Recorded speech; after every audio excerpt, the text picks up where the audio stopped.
Ишемби түшкү саат 12-лерден тарта жол инспекторлору менен прокуратуранын адистери ишке киришти. Масалиев Ленин көчөлөрүн бириктирген эски көпүрөдөн башталган рейдке алгач таксисттер гана түшүп жатты. Патенти, техникалык паспорту жокторго айыппулдун өлчөмү 5000 сом. Албетте мыйзамды сыйлагандар дагы жок эмес. Кичине акча тапкандан кийин акчасын төлөш керек да. Налогун төлөп, жакшы жүргөн жакшы. Техосмотр жылына 500 сом, патент айына 530 сом. Кызматтык унаалардан биринчи тосулган унаа автомектепке тиешелүү болуп чыкты. Канча иштеп, канча эс алышты мекеме өзү чечет деген жооп уккан соң инспектордун жолду бошотуудан башка чарасы калбады. Азыр бул автошколанын экен. Бул автошколалар 6-күндөрү иштейт, булар иштейт. Ошондуктан азыр путеводительдин текшердик. Сааттын жебеси 12:30ду көрсөткөн чакта дагы бир кызматтык унаа токтотулуп, облустук капиталдык курулуш муниципалдык ишканасына таандык экендиги аныкталды. Белгилей кетсек, алардын иш графиги 5 күндүк болчу. Ал эми унааны башкарып жүргөн кызматкер керек болсо 7-күнү дагы иштей берерин айтты. Ол айдачы болсо базар күндө эле бар тапшырылат объекттер. Пандемия объект алчу болсо уже приготовить этиш керек да.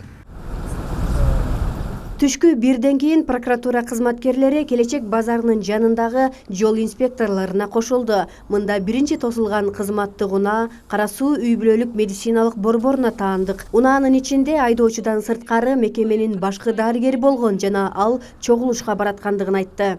Ошко деп жазышыңыз керек болчу деп. Ошко эмес да, мен учарга кетип атпаймынбы?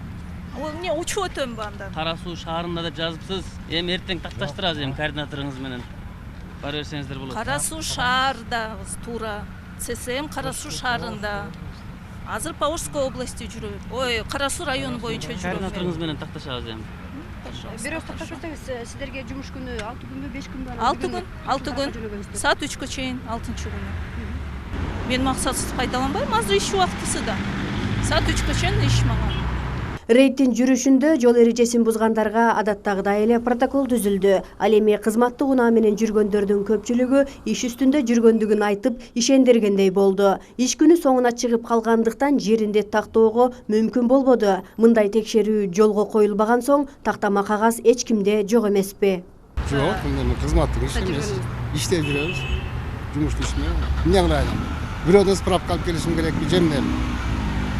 Мамлекеттин иши алдыга жылсын деп 7 күн иштеген кызматкерлер көп болсо, анын жаман жайы жок. Болгону ишкананын мүлкүн жеке менчигиндей пайдалангандарды тизгиндеп туруу зарылчылыгы жаралууда. Жогоруда катталган ар бир маалымат шаардык прокуратура тарабынан такталып, тийиштүү мекемелерге эскертүү каттары жиберилет. Жол кыймылын коопсуздугун камсыз кылуу бөлүмүнүн кызматкерлеринин ишине дагы көзөмөл кылып атабыз. Экинчи тарабы менен мамлекеттик органдар тарабынан кызматтык автоунааларды бүгүн суббота күнүнө карабастан пайдаланып жүргөн фактылар чыгып атат. Дагы улантылат. Рейд улантылмакчы мындан да. Прокуратура кызматы жол коопсуздугун камсыздоо инспекторлору менен болгон текшерүү мындан кийин дагы мезгил менен күтүүсүз уланып турарын айтты. Бул өз кезегинде жол үстүндөгү ар кандай кылмыштуулуктун, коррупциянын алдын алууга салым кошот. Жылдыз Капарова, Талгат Акылбек уулу, жаңылыктар.